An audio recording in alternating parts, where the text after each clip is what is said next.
This is the second part. The video got cut off for section 2A, so I'll finish this last little bit. Where we were at was about the two laws passed under the Articles of Confederation, which were successful with the Land Ordinance and the Northwest Ordinance. This diagram shows a lot of the idea for the Land Ordinance, where you see that we have the state of Ohio.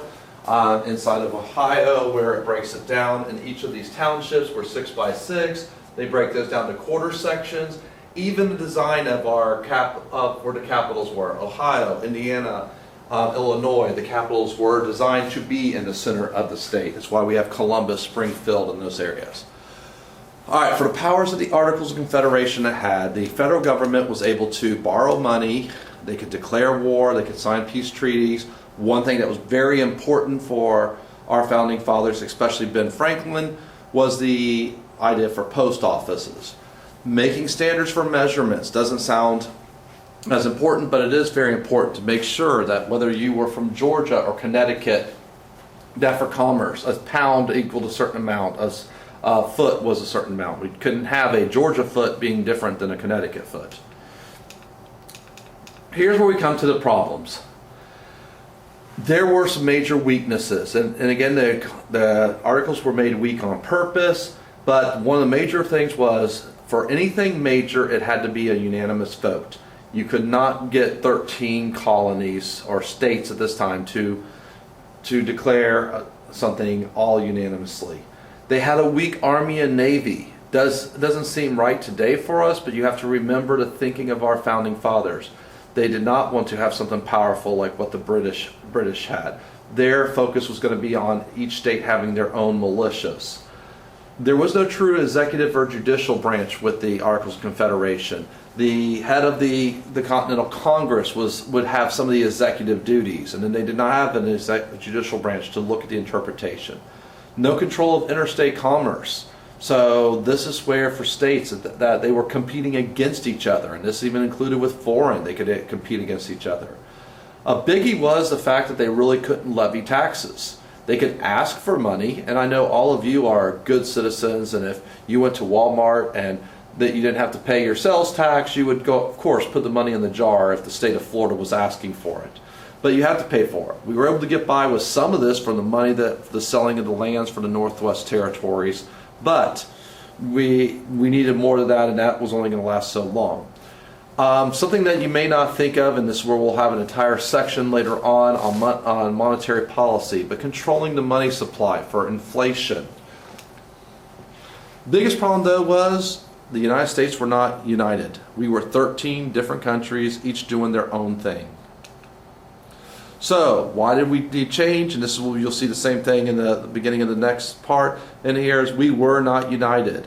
The Articles of Confederation was weak. That was on purpose, but it was too weak. When Shays' Rebellion occurred, it will show this weakness. We will later on have the Annapolis Convention, where a small number of very rich men wanted to make sure that we did not have a mobocracy or the mob taking over.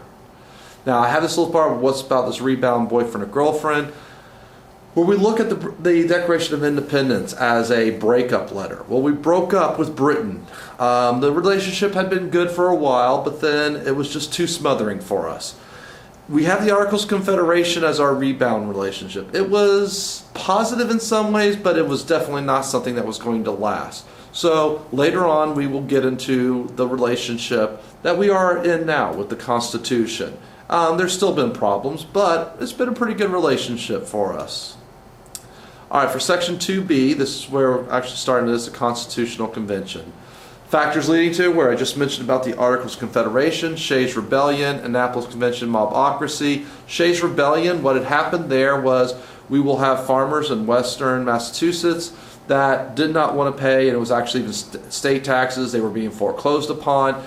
And so as many of them were refusing to pay, they had to bring out the state militia. Well, this made a fear that what if the mob and mob rule happened. So that kind of just showed a lot of the problems that we were having. All right, the Constitution Convention. Where was it at? Philadelphia. The president who was elected and was actually very important to be there was George Washington. James Madison, Alexander Hamilton were the main people that were pushing for this after the Annapolis Convention. They knew George Washington had to be there. It was a lot of rich men that got together. And even though George Washington was a rich man, the people trusted George Washington. So they knew he had to be there. He was elected president of that. And there. Major leaders that were not there. Jefferson and Adams. Thomas Jefferson was in France. John Adams was in Britain. They were our foreign ambassadors. Didn't seem very important because in the beginning, for them, they were told that they were just going to go and work a little bit on trying to fix some of the errors of the Articles of Confederation. As Jefferson got letters from his friend James Madison, he definitely got out here and found out what they did afterwards. What state was not there? It's Rhode Island. They were the smallest in population, smallest in power, but under the Articles of Confederation, little Rhode Island had just as much power as mighty Virginia, because they each got one vote.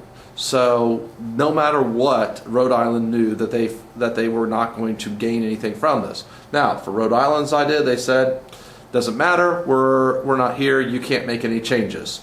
So what ends up happening is we have to change the rules at the Constitutional Convention. The biggest leaders I've already mentioned were Madison and Hamilton there. And Madison is considered the father of the Constitution, not just because large parts of the Constitution were written, but we also know where he wrote notes at night to go back and write conversations. We know how a lot of these processes went there in making the Constitution. They had to keep everything secret. Not quite as bad as it is today, but even there, they didn't want rumors to spread. They didn't want people to know that they were changing things there. Big problem that they had was to try to keep Ben Franklin quiet, because Ben Franklin liked to go out at night and maybe spill the beans a little bit after a little too much to drink there. But yeah, they pretty much had to have a babysitter for him. But again, they wanted to keep everything secret, and once they made everything change, release it all at one time there. All right, here's where you definitely need to know the history side, where government and history come together. We're going to have two plans. The Virginia Plan by James Madison was one that the larger states in population supported. It did have a strong national government here. It called for 3 branches, a bicameral legislature. Pretty much, if you remember, for Montesquieu, his idea is that we have a legislative, executive branch. Now, the one thing about it is the bicameral legislature, both of the houses were going to be determined by population. The New Jersey plan was something that the states that were smaller in population liked it. It was going to be one house, it was going to be equal representation, it was going to be unicameral. There really wasn't a huge amount of differences from the Articles of Confederation for what they had before here. What ends up happening is this is where Roger Sherman will be one of the main architects of the Great Compromise, or sometimes called the Connecticut Compromise. What will happen is they will split up the bicameral. The House is going to be determined by population. The Senate was going to be determined equally. Each state would get 2 senators. Now, the thing is when we get to the whole bill becomes a law, and you might think back to your schoolhouse rock that you maybe had in 7th grade, and there a bill must pass both houses to become a law. This is really important in the fact that if it was a large state that if they felt that something was too much helping out the small states and they'd get hurt from it, they could stop it in the House.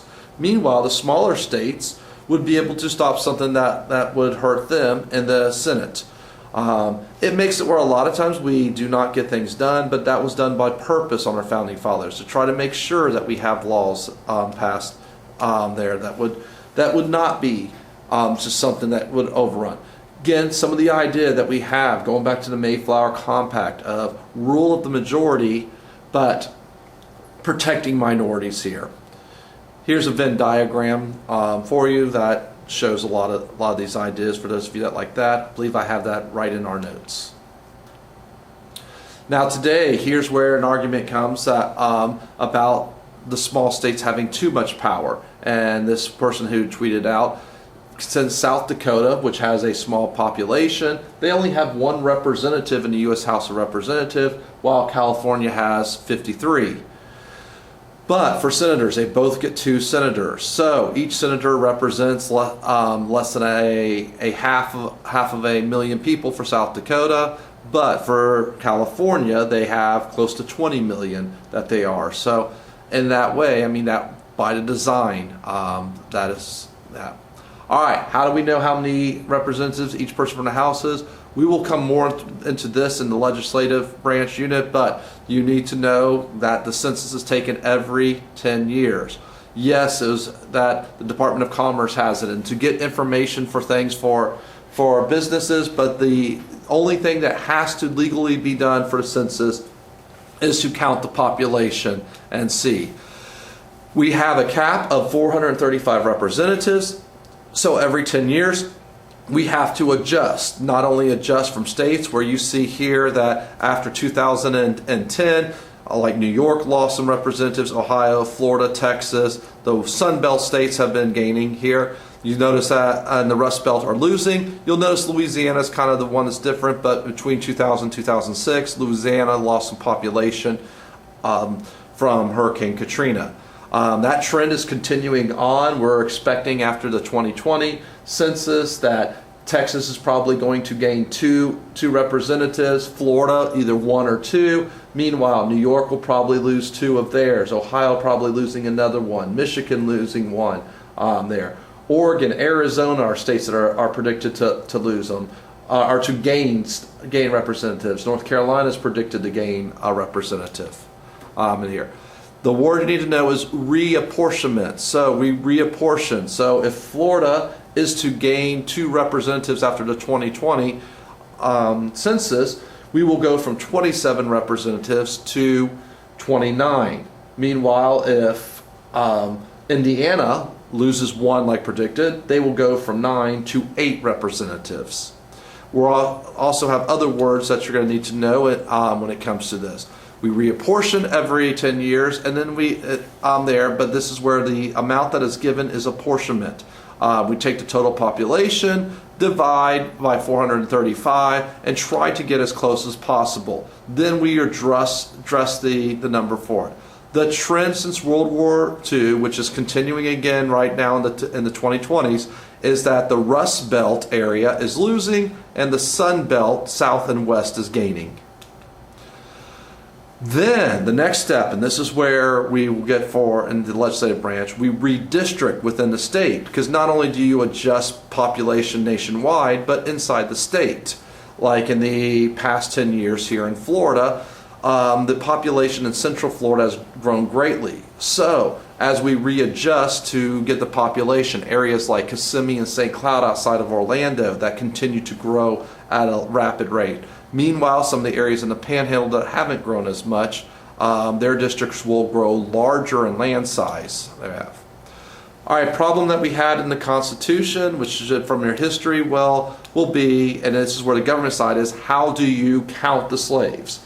The South wanted the slaves counted for population, so they get more people in the House of Representatives, but they were not going to give them the right to vote. They also didn't want to be taxed a full amount. So the compromise that was made was that the counting of slaves would be as 3/5 of a person. So 100 slaves would count as 60 towards the population. Major thing that is sometimes forgotten about is in the Constitution we had the Commerce and Slave Trade Clause. And pretty much what it did was had a gag rule for 20 years. Now, it makes our founding fathers look like they were just pushing a problem off to the future. They weren't going to talk about it.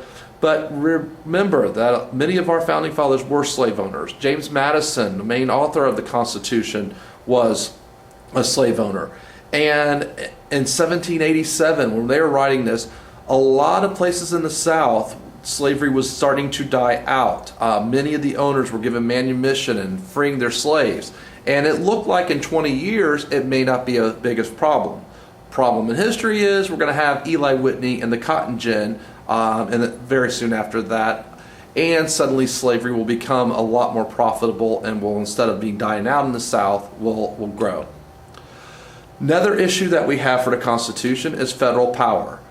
Now, early on in another unit, we introduced where we have unitary, confederate, and federalism. Our government that we put in the Constitution is federalism. We have powers that are reserved to the states, and when we have our federalism unit, this is where you're going to have a quiz. You're going to have to say, what are state powers? What are powers that are just for the national? What are shared powers in here? Again, we'll have an entire unit on federalism. Trading issues were addressed. This is one thing. Hamilton was big. One thing that you need to know is here, no tariffs on exported goods. You probably were taught earlier that a tariff is a tax on imported goods. It can be on an exported good, but not in the United States. So that's where both the southern and northern colonies, for the most part, wanted to make sure that what they had was not going to be taxed. And here's where that issue of a problem that we had of interstate commerce questions from the Articles of Confederation. It is stated in the Interstate Commerce Clause that the federal government is in charge of interstate commerce and federal trade. We're going to study a lot with the Bill of Rights, but there were a lot of individual rights that were written straight into the Constitution. The writ of habeas corpus might sound familiar to you because of where you had last year in history when Abraham Lincoln was suspended during the Civil War. But the writ of habeas corpus says that you have to explain why a person's being held in jail. They could not have a requirement for being of a certain religion in order to hold office, as in the Constitution. No bills of attainder, which a bill of attainder is when you are basically punished without a trial. No ex post facto laws, which is basically a law after the fact, or a retroactive law. So if you made a law saying that you couldn't do something, you can't punish someone in the past for something that was not illegal when they did it. We're going to make the rules for treason. They're going to be defined in it. We're going to uphold trial by jury in criminal cases. In here, we're going to also, we had states that had their own individual Bill of Rights. But even after all this, we're going to have a group called the AntiFederalists that felt like it still wasn't enough protecting. And when Thomas Jefferson got back to the states, and James Madison showed them what they had, and Thomas Jefferson was one of the main ones that was saying that we shouldn't have it. So here this kind of sums up some of the bigger issues that we have, but how do they take care of the problem? The individual liberties, again, they had some of them in there. Later on, the Bill of Rights will be promised to be added. That will take care of that problem. The slavery issues. We had the Three-Fifths Compromise and then the Slave Trade Clause, which again had the 20-year gag rule. State powers, those issues were solved with the rules for federalism and then the Interstate Commerce Clause. State representation, the Virginia plans and New Jersey plans were joined together with the Connecticut Compromise. The Great Compromise or Connecticut Compromise pretty much took the Virginia plan, but took the bicameral Congress and again made the Senate where it was equal. For voting, here is where it was a major issue, and this is one that our founding fathers said, well, we're going to have the property requirements and leave it up to the states. Some places will have it, some won't. During history, and this is where you learn from the 1830s and 1840s, where we have more of the universal voting, and more states will get rid of that for white men. All right, the Electoral College. Again, something that we're introducing here. We'll have it more in the voting. It is what truly elects the president. On election day, each state votes for their electors. And in most states, it's whatever person has the most votes will get all of those electors. Maine and Nebraska are exceptions. We'll learn about their system when we have our voting unit. But they get the number of electors is your number of senators, which is 2, plus your representatives there. So that's why in our classroom where we have the big map on the side of the wall from C-SPAN, when you see the number, that's where you can know how many representatives there are, because where Alabama has 9 electoral votes, so you know they have 7 representatives and 2 senators, and you can look at that. If there is not a majority vote in the Electoral College, the House of Representatives chooses. That will happen several times in history when we're going over elections. That's where your history mixes in. 1800, 1824, 1876. There are some of the elections of the Electoral College. Didn't have a majority, so we will have the House of Representatives choose there.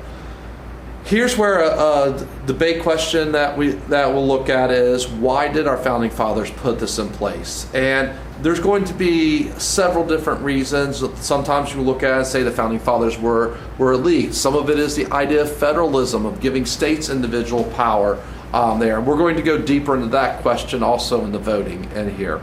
For the Senate in here, they actually get powers in the Electoral College. If there's not a majority in the Electoral College, the Senate determines the vice president. So you could possibly have, with the House of Representatives choosing one and the Senate choosing the other of different parties, if one is controlled by different ones. For ratification, what they did is they basically threw out the rules there that had to be unanimous in there because they knew that it wouldn't be, and they changed it to say that 9 out of the 13 colonies had to approve there. So again, they knew that Rhode Island would say no originally. Rhode Island actually will agree to it because they realized that there were enough protections there for the smaller ones. By the rules, only 9 out of the 13 had to approve. If you collected the state quarters, the order that they go in is actually the order for the first 13 of what the states ratified. New Hampshire was the 9th state to approve. But the problem is 2 of the biggest states of all had not approved, with New York and Virginia.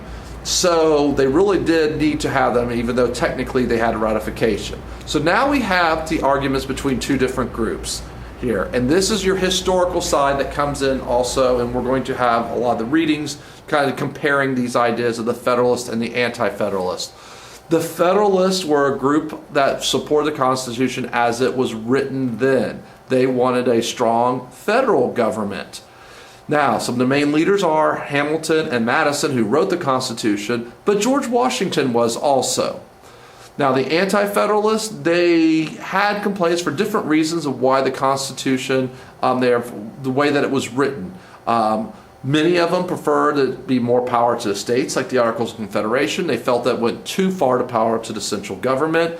Some of them were concerned about the executive power. Some of them were concerned about protection of individual rights. There were some of them that were concerned about the lack of anything religious, where the Declaration of Independence talks about providence and God, and that there is nothing at all in the Constitution that way.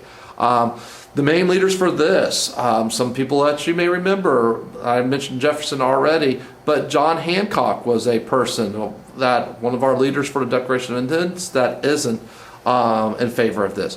One of the most vocal about this is George Mason, and he will be one that really pushes for a lot more of these individual rights, and where we will have the Bill of Rights. Now, the Federalist Papers, there are 85 essays that are written by a fictitious person, a plebeius. We know today that Madison, Hamilton, and John Jay wrote them. Madison wrote most of them that had with government structure. Hamilton with money. John Jay only wrote a few of them. I'm not sure the exact amount. I think it was 5, but I might be wrong on that. They were written for newspapers in New York, trying to convince New York, but also to be read for Virginia, to ratify the Constitution.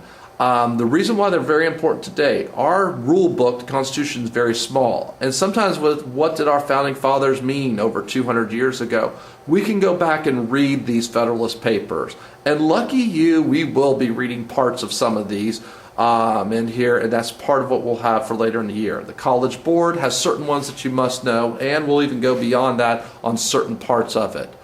The one that you're definitely going to be reading on will be Federalist Paper 10. Now, here's where James Madison wrote this, and he said that you have factions, groups of people that you're going to have no matter what. But he said the federal system will keep it under control. It's a very positive, when we had pluralism before, very positive way, because he said we're going to compromise. These different groups will compromise on it. Today, you can think of political parties as these factions, interest groups, PACs in here. We're going to go a lot more deeper into Federalist Paper 10. 47 and 51, I throw them together here, but this is where Madison will write and pretty much will tell about Montesquieu's ideas of separation of power and checks and balances. He will say why there are three branches, why we have checks and balances, making sure that no person or group of people is too powerful. This is trying to address the concerns that the Anti-Federalists had about the executive branch, where some were like, all that I see is king. So that's why he was saying that we would have this.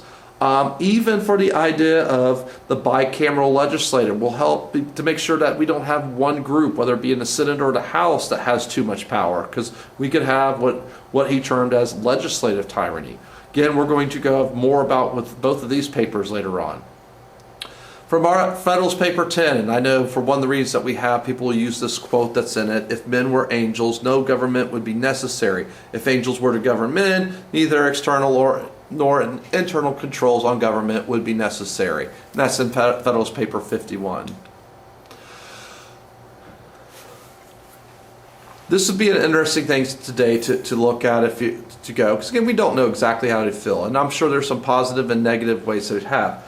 I think you would be really concerned with the power of the federal government, but at the same time, we would also see a lot of the checks and balances were there to try to make sure here. Just recently, we had a Supreme Court case that curbed some of the executive orders that President Trump had done. So this is where I think that he would like it. At the same time, I don't know if with Federalist Paper 10 and his idea that we're going to have this compromise when we see how much gridlock we have in government today.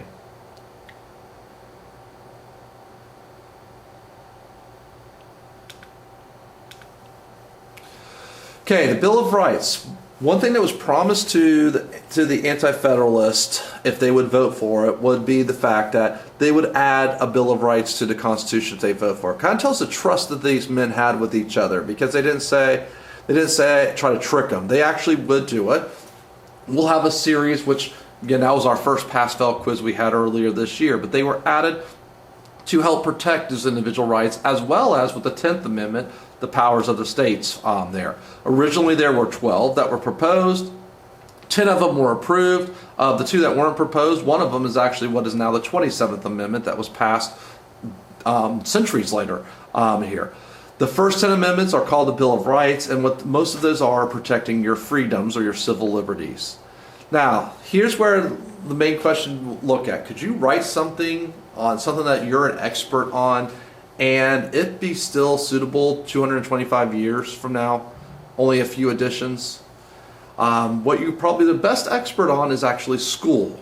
And if you were to make up a school plan, I bet you could make a very good plan for a school. But would it be able to be used 20 years from now, 50 years from now? What about 225 years? And here's for government. The United States has the oldest government in the world. We are not the oldest country, but our oldest continuous government that we have. China's a lot older than us, but their government has only been around since the 1940s. All right, this last part, we have some of the AP questions in the past, and this is where I try to show different questions that you might get. And you see for the stimulus, it says the framers of the Constitution devised a federal system of government that affected the relationship between the national and state governments. Again, we're going to go deeper into federalism, but here's where you basically compare, for the first part of this question, the Articles and the Constitution, which compare it, which the Articles had a lot more power to the states. Constitution will have more power to the central government. Explain how each of the following has been used to expand the power of the federal government over the states. That Commerce Clause and mandates, that will be in our federalism chapter. So will be the next part where some of the court cases we'll look at and the different type of grants that they have. The year before, they had a question there. The stimulus is the U.S. Constitution's ratification resulted from political process that require compromise between Federalists and Anti-Federalists. Many of the debates in government today continue to reflect the concerns of each perspective. Compare the positions of the Federalists and Anti-Federalists regarding the power of the national government. So there's one straight off of this section of notes of what were the concerns and how they each had in here. Describe 2 features in the original Constitution that led to the growth of the power of the national government. We'll be studying that, but you notice everything comes back to the Constitution. You are studying the Constitution there. and we tried to get back to the original one. Additions, this is where the Anti-Federalists, if you know what they are, what were some things in the First Amendment and 10th Amendment, both that had on it. We're going to go deeper into the 14th Amendment and the Federalist Unit also for selective incorporation there, and then what the Due Process Clause and Equal Protection Clause, which are quizzed this week. We have of our different clauses there. We're just basically learning definition, but we're going to apply it a lot more in the future.